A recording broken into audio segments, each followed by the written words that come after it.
बहुत जल्द नून लीग की एक विकेट हम गिराने जा रहे हैं और वो ऐसी विकेट होगी कमर तोड़ देगी। खान साहब के सामने गया तो उन्होंने पहचान लिया था कि पहला क्वेश्चन किया तो उन्हें नहीं पता था। जब मैंने बात की उनको बताया, खान साहब समझते हैं कि मेरिट पे हैं तो टिकट इंशाल्लाह ताला जरूर मिलेगा। मुझे हराया गया, मुशर्रफ का दौर था। अगर पैनियर की बात की जाए तहरीक इंसाफ की, तो उसमें आपकी फैमिली पैनियर में है, तहरीक इंसाफ को इंट्रोड्यूस करवाने वाली है। कोई शक नहीं, ऐसे ही है, तब भी थे, अब भी हैं और रहेंगे। नारोवाल के अंदर हम पार्टी का झंडा बुलंद करके बैठे हुए हैं, लेकिन ये मजेदार इंटरव्यू था। शायद उतारते अल्लाह मिल जाए। अस्सलाम वालेकुम कंटेनर के साथ मैं आपका होस्ट उमरमान नाज़रीन, मेरे साथ इस वक्त मौजूद है नारोवाल से प्रोविंशियल असेंबली के कैंडिडेट्स हैं मेजर इसरारुल हक साहब, इब्रारुल हक साहब के बड़े भाई हैं। आइए उनसे गुफ्तगू करते हैं।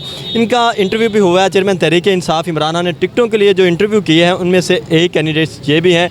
उनसे पूछने की कोशिश करते हैं और जानते हैं कि इंटरव्यू में क्या क्या पूछा गया, क्या सवाल थे, क्या जिस तरह इन्होंने ISSB का इंटरव्यू दिया था क्या उसी तरह का था या कोई मुख्तलिफ था। बड़े इंटरव्यू दिए ज़िंदगी में, लेकिन ये मज़ेदार इंटरव्यू था, बड़ा अच्छा इंटरव्यू था। खान साहब बड़े अच्छे मूड में थे।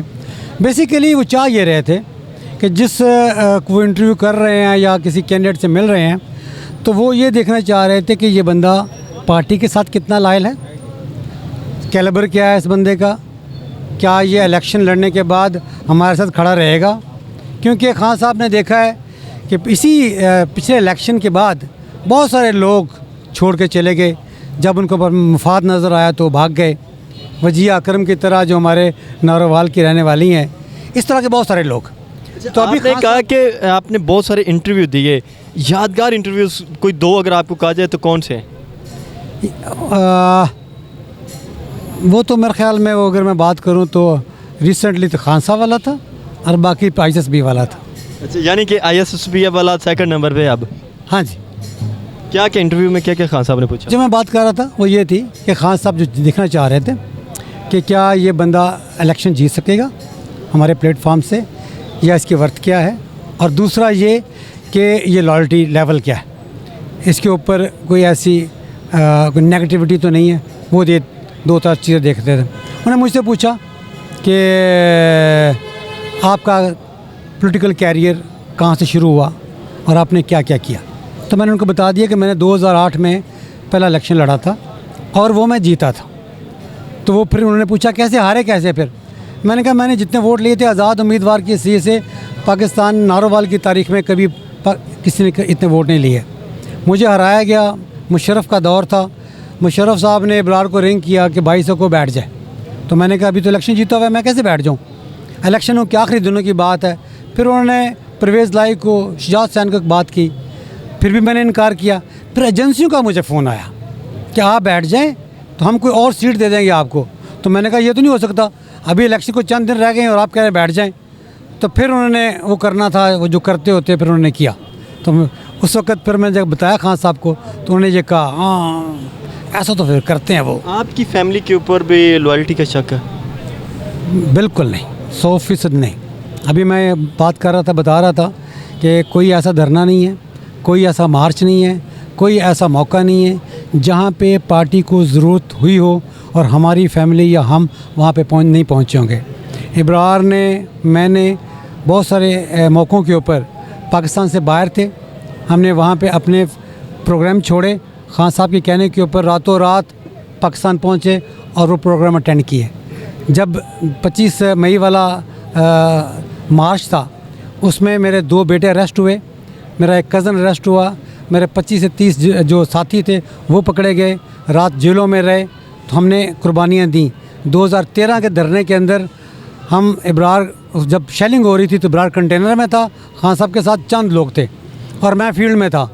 तो हमने हर मौके के ऊपर पार्टी के साथ लॉयल्टी दिखाई और पिछले कोई 13 साल से नारोवाल के अंदर हम पार्टी का झंडा बुलंद करके बैठे हुए हैं और 1.5 अरब रुपए के प्रोजेक्ट हमने अपने हलके में किए हैं। इसके अलावा ये उसके अलावा है कि जो हमारे अपने ज़ाती प्रोजेक्ट चल रहे हैं, हॉस्पिटल के, मेडिकल कॉलेज के, नर्सिंग कॉलेज के, DPT कॉलेज के, अभी यूनिवर्सिटी बना दिया नारोवाल के अंदर। नारोवाल एक पसमानदा इलाका था, नारोवाल को स्क्रैच से उठा के अभी एक अच्छा पढ़ा लिखा और डेवलप एरिया बनाने में हमारी फैमिली का रोल है। तो हमने बेसिक एम ये था कि हम जितना कर सकें अपनी कौम के लिए, अपने मुल्क के लिए, अपने इलाके के लिए, अपने लोगों के लिए हम करें, वो हमने किया। जब आप खान साहब के सामने गए तो उन्होंने पहचान लिया था कि हाँ ये इब्रार का भाई है? नहीं, जब उन्होंने पहला क्वेश्चन किया तो उन्हें नहीं पता था। जब मैंने बात की, उनको बताया, तो फिर उन्होंने पहचान लिया। अच्छा, इब्रार की तो बहुत ज़्यादा स्ट्रगल है, अगर कहा जाए तो उनका तो एक एक मिनट जो है ना वो करोड़ों और लाखों में है। तो वो अगर हम पॉलिटिकल देखते हैं, मैं भी पिछले 8-10 साल से ये पॉलिटिकल देख रहा हूँ।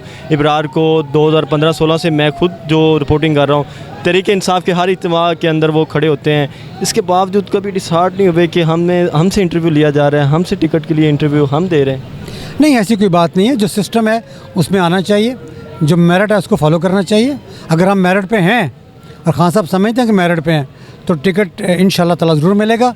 अगर वो समझते हैं कि कोई इसमें कमी पेशी है और फिर भी टिकट नहीं देते तो कोई मसला नहीं है, हम पार्टी के साथ खड़े हैं और खड़े रहेंगे। मायूस नहीं होंगे? बिल्कुल नहीं होंगे, क्योंकि हम अल्लाह की रज़ा में राज़ी रहने वाले लोग हैं। नारोवाल की अगर पैनियर की बात की जाए तहरीक इंसाफ की, तो उसमें आपकी फैमिली पैनियर में है, तहरीक इंसाफ को इंट्रोड्यूस करवाने वाली है। कोई शक नहीं है, ऐसे ही है, तब भी थे, अब भी हैं और रहेंगे।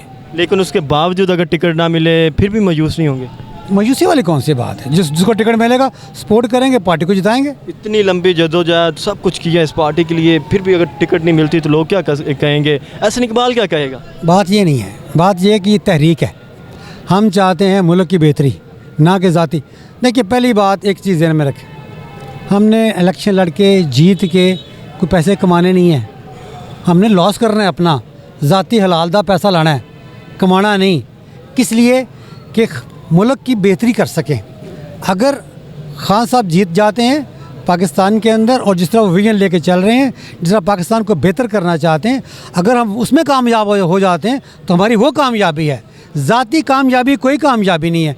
अगर मैं जीत भी जाता हूँ और खान साहब कामयाब नहीं होते हैं और मुल्क के अंदर वो जो बेहतरी हम चाहते हैं, जो मुल्क को बेहतर करना हम चाहते हैं, अगर वो नहीं होता तो हमारी जीत का कोई फ़ायदा नहीं है। अच्छा, खान साहब ने पूछा आपके कि कितने पैसे हैं आपके पास, कितनी गाड़ियाँ हैं, कितना इन्वेस्ट करेंगे इलेक्शंस के ऊपर? बिल्कुल नहीं पूछा। और फिर क्या पूछा था? इसके अलावा क्या सवाल की पूछे थे? मेरे हेल्थ के कुछ इशू थे, उसके पर बातचीत होती रही और फिर ये जो हमने बात की, फिर मैंने एक और बात की कि जो मैंने अभी तक कभी किसी से नहीं की है, कि एक बहुत जल्द नारोवाल से नून लीग की एक विकेट हम गिराने जा रहे हैं इंशाल्लाह, और जल्दी विकेट गिरेगी और वो ऐसी विकेट होगी जो एहसन इकबाल की, कर्नल शुजात की, बिलाल अकबर की कमर तोड़ देगी।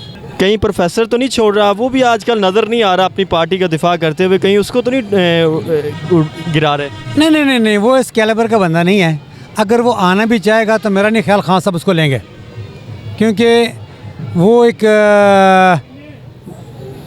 मैं क्या कहूँ, कुछ कहने को दिल नहीं करता।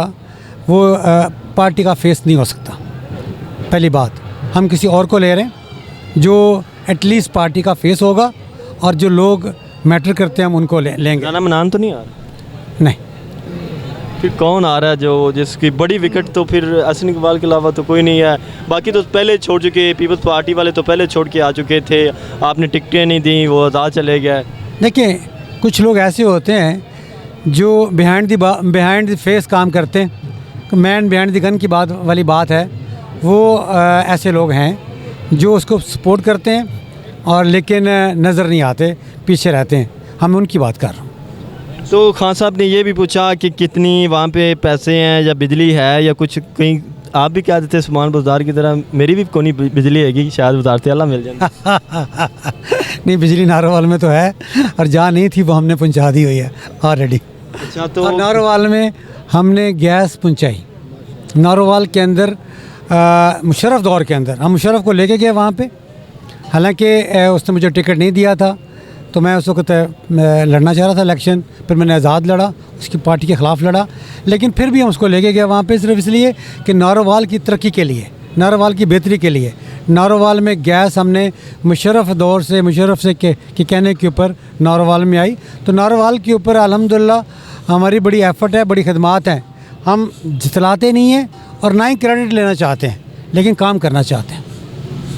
क्या उन्होंने पूछा कि जब जीत जाएंगे कोई वजारत की डिमांड करेंगे, कोई इस तरह का भी सवाल पूछा गया? ये कोई क्वेश्चन नहीं था, लेकिन मैं ये बात करना चाहता हूँ कि मैं अगर जीत जाऊं और मैं अगर मुझे कोई ओहदा मिले या काम करने के लिए मिले तो इंशाल्लाह जो मेरे ज़हन में चीज़ें हैं, जो मेरे प्लान्स हैं, जो मैं विजन रखता हूँ, जो नारोवाल की तरह हमने एक स्क्रैच से उठा दिया नारोवाल को अपनी एफर्ट के साथ, ज़ीरो पैसे से हमने उठाया।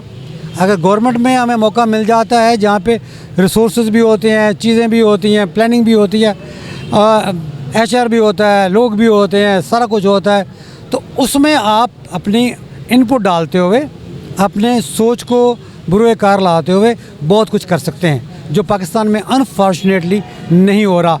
बहुत बड़ी स्पेस है काम करने की, इतनी यूथ है पाकिस्तान के अंदर। अल्लाह ताला ने हर तरह का मौसम दिया हुआ है, हर तरह की ज़मीन दी हुई है पाकिस्तान को, लेकिन हमने ना तो ज़मीन यूटिलाइज़ की है, ना यूथ की कैपेबिलिटी यूटिलाइज़ की है, और हमने तमाम चीज़ों को अंडर यूटिलाइज़ रखा है।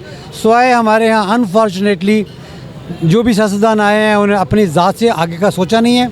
जो ब्यूरोक्रेट्स हैं उन्होंने भी अपनी ज़ात से आगे का नहीं सोचा। अच्छा, 2013 में जब इलेक्शन कमीशन में कोई कागजात जमा करवाने जाता था तो इलेक्शन कमीशन किसी से दुआए कनूत सुन रहा है, किसी से अतल कुर्सी सुन रहा है, तो आपसे कुछ इस तरह की भी चीज़ें खान साहब ने सुनी?